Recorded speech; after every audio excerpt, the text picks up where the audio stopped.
Welcome to the channel natural yoga physio pharmacy.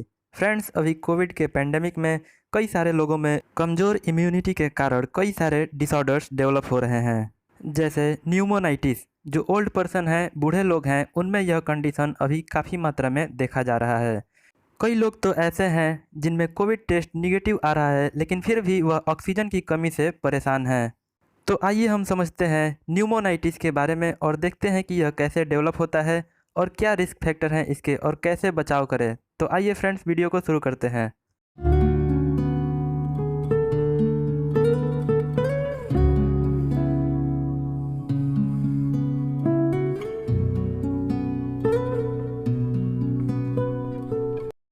Pneumonitis के condition में lungs के tissues में इन्फ्लामेशन हो जाता है। यह इन्फ्लामेशन कई कारणों से होता है, जैसे कि रेडिएशन थेरेपी, कैंसर के इलाज के लिए प्रयोग की जाने वाली दवाओं के साइड इफ़ेक्ट के रूप में, या फिर हर्बिसाइडल या फ्लोरोकार्बन्स के संपर्क में आने से यह डेवलप हो सकता है।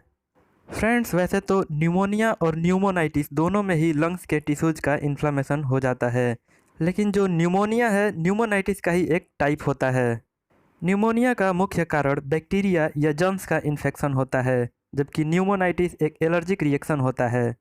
न्यूमोनाइटिस मेनली तब होता है जब कोई पदार्थ श्वास के द्वारा लंग्स तक जाकर एलर्जिक रिएक्शन कॉज करता है। इसे हाइपरसेंसिटिविटी न्यूमोनाइटिस भी कहते हैं। इस कंडीशन में जब लंग्स में क्रोनिक इन्फेक्शन हो जाता है, तब लंग्स के टिश्यूज अल्वेओली में ब्लड की प्रॉपर सप्लाई नहीं हो पाती और फिर ऑक्सीजन और कार्बन डाइऑक्साइड का एक्सचेंज भी प्रॉपर तरीके से नहीं हो पाता, जिसके बाद फिर शरीर में ऑक्सीजन का लेवल कम होने लगता है और फिर सांस लेने में तकलीफ, सीने में भारीपन और खांसी शुरू हो जाती है।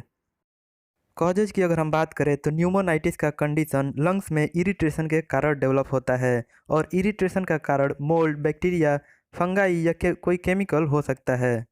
इसके अलावा ऐसे लोग जो जानवरों के मलमूत्र और पक्षियों के संपर्क में रहते हैं, उन्हें भी इसका खतरा रहता है। साथ ही अनाज, पुआल, घास के साथ काम करने वाले लोगों में डस्ट के कारण यह कंडीशन डेवलप हो सकता है। इसके साथ ही ऐसे लोग जो लगातार दवाओं का प्रयोग करते हैं, जैसे कि एंटीबायोटिक या फिर कीमोथेरेपी, उन्हें भी यह हो सकता है। इसके साथ ही कमज़ोर इम्यूनिटी के कंडीशन में ह्यूमिडिफायर्स का ज़्यादा प्रयोग भी इसका कारण हो सकता है। साथ ही ज़्यादा अल्कोहल का प्रयोग और स्मोकिंग के कारण भी यह डेवलप होता है।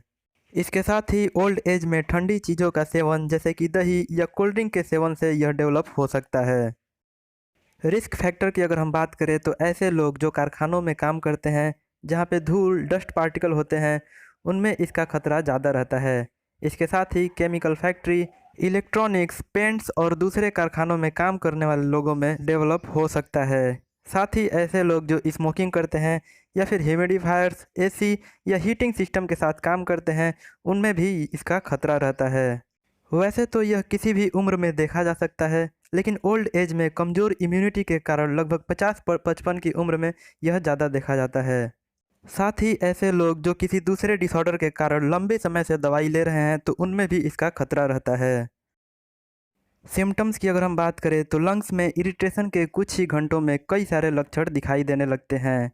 एक्यूट कंडीशन में फ्लू की तरह के लक्षण दिखाई देते हैं, जैसे कि बेचैनी, बुखार, ठंड लगना, जोड़ों में दर्द, सिर दर्द, उलझन महसूस होना और घबराहट के साथ साथ सांस लेने में परेशानी महसूस होना। ऐसे में अगर एक्यूट कंडीशन को अनदेखा कर दिया जाता है तो फिर कंडीशन जो है वो क्रोनिक हो जाता है। उसके बाद फिर कई सारे सिम्टम्स दिखाई देने लगते हैं, जैसे कि खांसी का होना, सीने में भारी भारी सा लगना और दर्द महसूस होना, थकान महसूस होना, भूख न लगना, वजन का गिरते जाना, सांस लेने में कठिनाइयाँ आदि सिम्टम्स दिखाई देने लगते हैं। डायग्नोसिस की अगर हम बात करें तो इस कंडीशन की पहचान के लिए सबसे पहले पेशेंट की सिम्टम्स को देखकर, उसके बाद उसके जॉब प्रोफाइल और लाइफस्टाइल वगैरह का पता लगाकर इसका आकलन किया जाता है।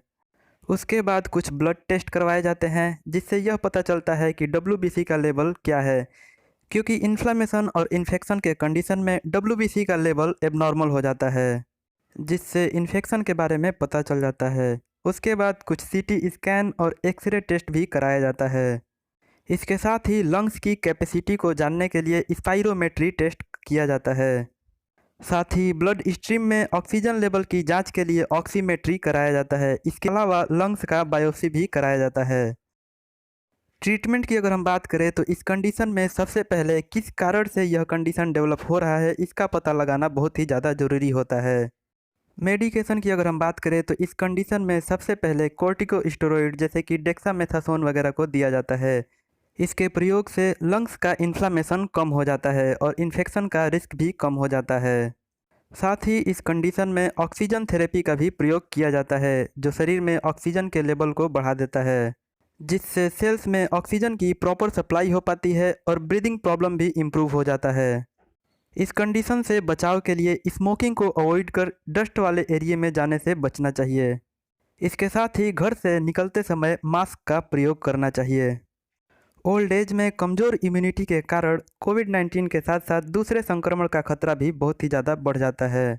ऐसे में प्रॉपर डाइट के साथ योगा और एक्सरसाइज के जरिए अपने इम्यूनिटी को इम्प्रूव किया जा सकता है।